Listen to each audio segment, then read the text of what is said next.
দেশবাসী সকলের কাছে আমার একটি আকুল আবেদন, আমাকে এর থেকে মুক্তি দিন। নিজের বাড়িতেই বন্দী এই বৃদ্ধা বিধবা মা শামসুন নাহার। দীর্ঘ 9 মাস ধরে চলছে তার এই অমানবিক জীবন।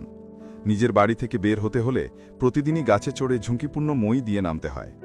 এ যেন কোনো সিনেমার নিষ্ঠুর দৃশ্য নয়, বরং গাজীপুরের শ্রীপুর পৌরসভার কেওয়া পূর্বখণ্ড এলাকার সচিব গেট এলাকার বাস্তব গল্প। 60 বছরের বিধবা শামসুন নাহার আজ প্রায় 9 মাস ধরে এভাবেই বন্দি জীবন কাটাচ্ছেন। তার চারপাশে জোর করে টিনের বেড়া তুলে দিয়েছে প্রতিপক্ষ। মূল দরজা বন্ধ, হাঁটার মতো কোনো রাস্তা নেই, তাই প্রতিবার বেরোতে হলে তাকে গাছ বেয়ে উঠতে হয়।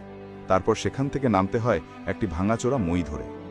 এভাবে ঝুঁকি নিয়ে বাজারে যাওয়া, আত্মীয়ের বাড়ি যাওয়া, এমনকি হাসপাতালেও যাওয়া, সবকিছুর পথ এখন তার জন্য গাছের ডাল আর মরিচা ধরা মই। বৃদ্ধ বয়সে যেখানে মানুষের পাশে দাঁড়ানোর কথা সমাজের, সেখানে তিনি যেন নিজের বাড়িতেই কারাগারে বন্দী এক অসহায় নারী। মা ছেলের অভিযোগ, বসতভিটা ছেড়ে চলে যাওয়ার জন্য তাদের ওপর এই নির্যাতন করছে স্থানীয় প্রভাবশালীরা। শামসুন নাহারের ছেলে বলেন, 2005 সালে বাবার কষ্টে উপার্জিত টাকায় 3.5% জমি কিনেন। সেই জমির দাম আজ প্রায় কোটি টাকা। তাই প্রভাবশালীদের লোভ। 9 মাস ধরে এই অবস্থায় আছি। ম্যাজিস্ট্রেট, থানা, ইউএনও সব জায়গায় গেছি, অভিযোগ দিয়েছি, কিন্তু কোনো প্রতিকার পাইনি। শুধু পদ বন্ধ করেই ক্ষান্ত হয়নি দুষ্কৃতিকারীরা। মাঝে মধ্যে বাড়ি ভাঙচুর করা হয়, আবার বাজারের লোকদের কড়া হুঁশিয়ারি দেওয়া হয় যে এই পরিবারকে কোনো কিছু বিক্রি করা যাবে না। ফলে জমি আছে, বাড়ি আছে, তবুও তারা নিজের ঘরেই নিরাপদে থাকতে পারছেন না। শামসুন নাহারের অশ্রুসিক্ত চোখ যেন প্রতিদিনই প্রশ্ন করে, মানবতা কোথায় হারিয়ে গেল? মানুষ মানুষকে সাহায্য করার বদলে যদি এমনভাবে অমানবিক নিপীড়ন করে, তবে সমাজ কেমন করে টিকে থাকবে? স্থানীয়রা বলছেন, সরকার পতনের অস্থির সময়কে কাজে লাগিয়ে প্রতিপক্ষ পরিবারটির ওপর দখল নিতে চাইছে।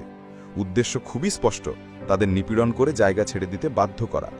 সবচেয়ে করুণ দিক হল, এই পরিবারটি জানে না ভবিষ্যতে কোনো দুর্ঘটনা ঘটলে মৃতদেহ বের করারও নিরাপদ রাস্তা নেই। একজন বৃদ্ধা মা, যিনি এই বয়সে একটু শান্তি, একটু নিরাপত্তা আশা করেছিলেন, তাকে প্রতিটি মুহূর্তে মৃত্যুর মতো ভয় নিয়ে বাঁচতে হচ্ছে। এই ঘটনা কেবল শামসুন নাহারের একার নয়, এ যেন পুরো সমাজের আয়না, যেখানে দুর্বল মানুষকে দমিয়ে দেওয়ার জন্য জবরদস্তি আর ভয় দেখানোকে সহজ নিয়ম বানিয়ে ফেলেছে কিছু মানুষ। আর প্রশাসনিক উদাসীনতা সেই অন্যায়কে আরও শক্তিশালী করে তুলেছে। কিন্তু প্রশ্ন থেকে যায়, কবে এই অন্যায়ের অবসান হবে? কবে সমাজ সত্যিই শিখবে মানুষ মানুষকে কষ্ট দিয়ে নয়, বরং পাশে দাঁড়িয়ে টিকে থাকতে শেখায়? আজ শামসুন নাহারের বাড়ি হয়তো টিনের বেড়ায় ঘেরা, কিন্তু তার আহ্বান আমাদের সবার জন্য। মানবতাকে ফিরিয়ে আনতে হবে, নইলে একদিন আমরা প্রত্যেকেই নিজের ঘরেই বন্দী হয়ে যাব।